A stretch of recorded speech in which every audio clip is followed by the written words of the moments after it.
Mayroong isang samahang pangrelihiyon sa pangunguna nitong si Mr. Eliseo Fernando Soriano na ngayon nagtatago dyan sa Brazil.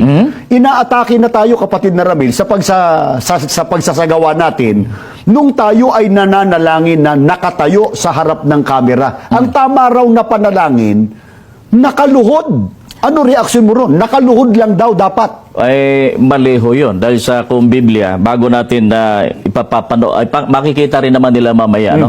Pero sa Biblia, sasagutin ko muna yung kanilang atake. Sa Biblia, may mga lingkod ang Panginoon Diyos na nung sila'y sumamba, sila po ay nakatayo at nanalangin. Pakinggan po natin, Nehemias 9:5 hanggang 6. Dito po sa magandang balita. Ang iba namang mga Libitay nananawagan sa mga tao upang sumamba. Ito'y sina Hesua, Kadmiel, Bani, Hasabnias, Serebias, Hodeas, Sibanias at Petaheyas. Sabi nila, tumayo tayo at magpuri kay Yahweh na ating Diyos. Purihin siya magpakailanman. Purihin ng lahat ang kanyang pangalan, bagaman walang papuring magiging sapat. Talatang 6. At ang lahat ay sama-samang nanalangin. Ikaw lamang, Yahweh, ang Panginoon. Ikaw ang lumikha ng kalangitan at mga bituin.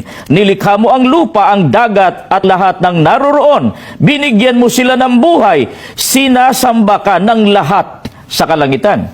Itong aking binasa. Sa panahon ng bayang Israel, may pangyayari na sila po, nang sila'y nasa pagsamba, sila ay nakatayo na nanalangin sa Panginoon. Kaya hindi labag sa Biblia na pagka tayo nananalangin ay nakatayo. Teka muna, inaatake ng grupo ni Soriano, tayo raw, mali na nakatayo. Pag nananalangin, dapat daw nakaluhod pag nananalangin. Sila ba? Teka, sila ba? Lalo yung manggagawa ni Eliseo Soriano na si Danny Navales. Nung nanalangin doon sa, kung di nagkakamali, sa isang public place o kaya dyan sa Malacanang, paano nanalangin si Navales? Nakaluhod o nakatayo? Ito, mapapanood po nila.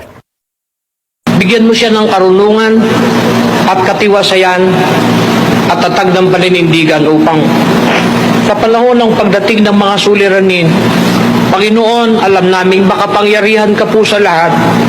Ikaw ang aming amang may likha ng langit at lupa. O, paano ngayon, kapatid na Ramil? Yung iniaatake nila sa atin, sila rin pala, ginagawa yun. Naloko na.